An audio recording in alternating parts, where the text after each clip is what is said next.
तो वकील साहब तो फिर क्या खुशखबरी लाए मेरे लिए? आपको पता है मुझे इंतजार करना ज्यादा नहीं पसंद। चले भाई, ज्यादा देर आपका ये सस्पेंस जो है हम मेंटेन नहीं करते, खत्म कर देते हैं इसे। याद है वो जो आपने मुझसे एक लड़की का पता करने को कहा था, उसकी सारी इंफॉर्मेशन मिल गई है मुझे। अरे तो बताएं, क्या नाम है, क्या करती है, कहाँ रहती है, बताएं। जोरा नाम है उसका, इसी शहर में रहती है। बहुत ही मखसूस किस्म की पार्टीज में आना जाना है उसका। बहुत संभाल के रखा हुआ उसके वारिसों ने उसे। मास्टर्स कर रही है एक बहुत ही महंगी और बड़ी यूनिवर्सिटी से। और मजे की बात यह है जनाब कि अभी तक उसे जमाने की धूप ने छुआ नहीं है। बिल्कुल कांच की बनी हुई है। ऐसा लगता है कोई इसे छुएगा तो मैली हो जाएगी। वकील साहब, मेरा इससे मिलना जरूरी है, आप कुछ करें। अच्छा, क्यों नहीं, लेकिन एक और बात भी बताने के लायक है। वो सिर्फ और सिर्फ मखसूस पार्टीज में जाती है, और हाँ, उसके साथ उसके गार्ड्स वगैरह भी होते हैं। अगर आपने उसे बुलाना है तो फिर बहुत ही प्रॉपर किस्म की तकरीब मुनक्किद करनी पड़ेगी, किसी घर में या फिर किसी बड़े क्लब में। फिलहाल तो यही प्रोटोकॉल है। नहीं नहीं, जाहिर है इतनी खूबसूरत लड़की को प्रोटोकॉल तो चाहिए।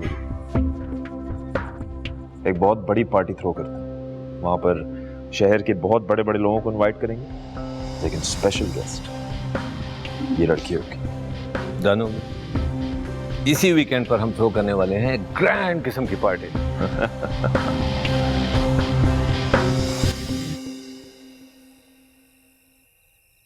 क्यों बेवकूफी की बातें कर रहा है तू मेरे सामने?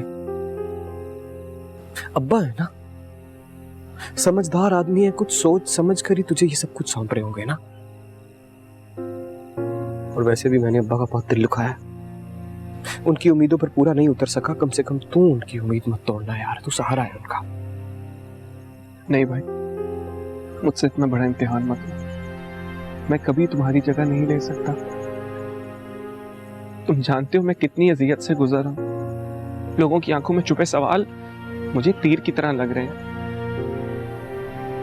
मैं भी जाकर अब्बा से कह रहा हूं कि ये जानशीनी, ये गद्दी मेरे संभालने का काम नहीं है। पागल मत बन यार, कैसी बातें कर रहा है तू? दिमाग काम नहीं कर रहा है तुम्हारा? तो मैं ये बता रहा हूँ कि अब्बा मेरी वजह से पहले ही बहुत परेशान है। ईसा, समझ क्यों नहीं रहा तू? और सारा का सारा इंतजाम धरा का धरा रह जाएगा। मुझे एक बात बता, तू छोटा भाई है ना मेरा, गद्दी तेरे पास हो या मेरे पास हो, क्या फर्क पड़ता है? एक ही बात है ना। और सुन, मेरा रास्ता कोई और है। मैं गया, ये गद्दी ये सब अब मुझसे नहीं संभाला जाएगा। एक बात नहीं है भाई, मैं सारी उम्र तुम्हारी उंगली पकड़ कर चला। तुम भी जानते हो कि मैं तुम्हारे बगैर कुछ नहीं हूं। ये अब्बा भी गुस्सा है, कुछ दिनों में उनका गुस्सा कम हो जाएगा। और अब्बा भी ये जानते हैं कि मेरा कोई भी फैसला तुम्हारे बगैर नामुकम्मल है। भाई तुम दिल छोटा मत करो। ईसा, उलट पलट गया है यार सब। मुझे कुछ समझ नहीं आ रहा ईसा, मेरा दिमाग काम नहीं कर रहा, मेरे कंट्रोल में कुछ भी नहीं है। तेरी मेहरबानी है यार, तू बन जा ना जो बेटा अब्बा मूसा के अंदर देखना चाहते थे, ईसा के अंदर देख लेंगे। तेरी मेहरबानी। मगर भाई, अगर कुछ नहीं यार, समझ नहीं आ रहा तेरी? क्या बोल रहा हूं मैं तुझसे कि अब्बा को तेरी जरूरत है। अब्बा जो बेटा मुझ में देखना चाहते थे अगर तुझ में देख लेंगे तो क्या हो जाएगा?